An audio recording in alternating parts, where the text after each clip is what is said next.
Anatomy of femur.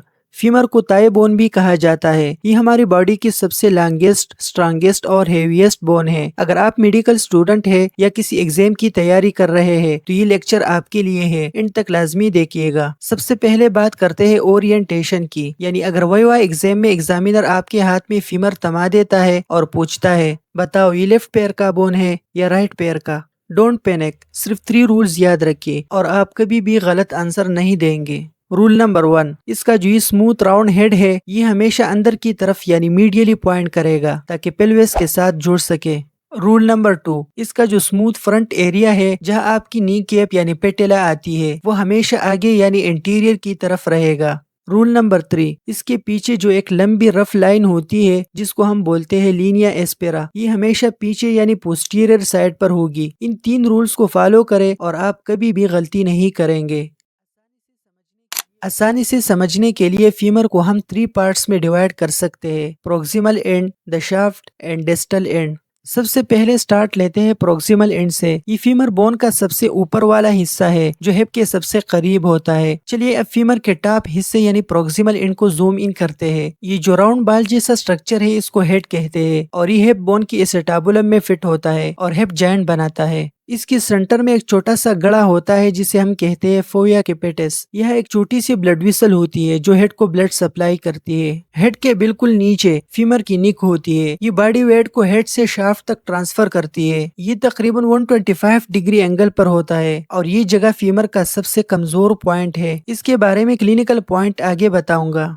जहां निक shaft से मिलता है वहां पर 2 बड़े बम्प्स यानी बाहर की तरफ निकले हुए स्ट्रक्चर्स होते हैं जिसके साथ मसल्स अटैच होते हैं। जो लेटरल साइड पर बड़ा बम्प है उसको बोलते हैं ग्रेटर ट्रोकेंटर और अंदर की तरफ छोटे बम्प को लेसर ट्रोकेंटर कहा जाता है। अगर आप सामने से देखें तो इन दोनों बम्प्स को जोड़ने वाली एक लाइन आपको नजर आएगी जिसको कहा जाता है इंटरट्रोकेंटेरिक लाइन, और अगर पीछे से देखें तो एक ऊंची दीवार जैसी लाइन नजर आएगी जिसे इंटरट्रोकेंटेरिक क्रेस्ट कहते हैं।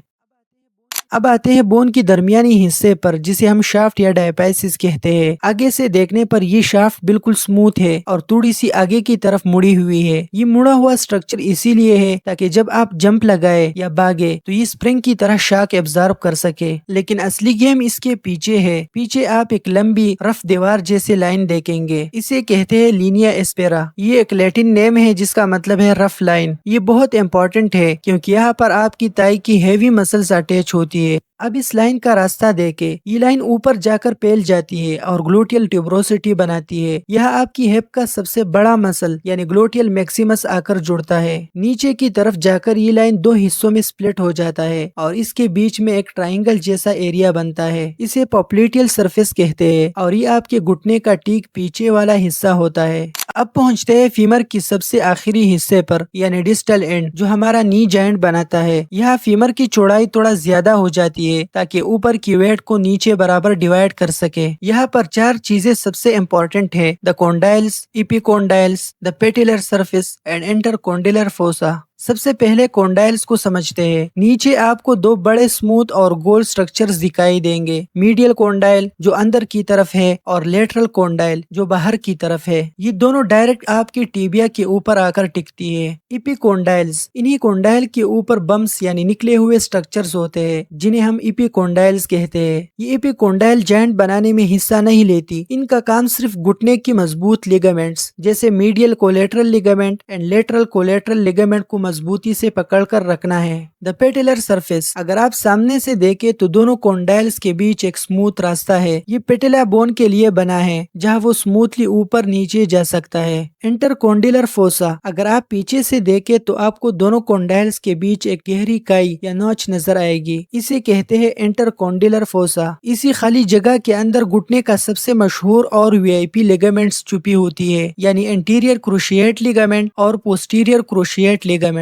जो स्पोर्ट्स इंजरी में अक्सर टूट जाती है। Clinical cases related to femur: femoral neck fracture, बुढ़ापे में ऑस्टियोपोरोसिस की वजह से जब लोग गिरते हैं तो अक्सर उनकी फेमोरल निक टूट जाती है। जब निक टूटती है तो वहाँ की ब्लड सप्लाई कट हो जाती है जिसे हम कहते हैं एवेस्कुलर नेक्रोसिस, यानी ब्लड ना मिलने की वजह से बोन का हेड डेड होने लगता है। Shaft fracture and blood loss. Femur इतनी स्ट्रांग बोन है कि इसको तोड़ने के लिए कार एक्सीडेंट जैसा भयानक ट्रामा चाहिए होता है, और जब ये बोन टूटता है तो इसके आसपास की हेवी आर्टरीज फट सकती है। एक पेशेंट अपने ही ताई के अंदर 1 से 1.5 लीटर ब्लड लॉस कर सकता है, जो कि लाइफ थ्रेटनिंग है। इसीलिए इमरजेंसी में सबसे पहले ट्रैक्शन स्प्लेंट लगाया जाता है।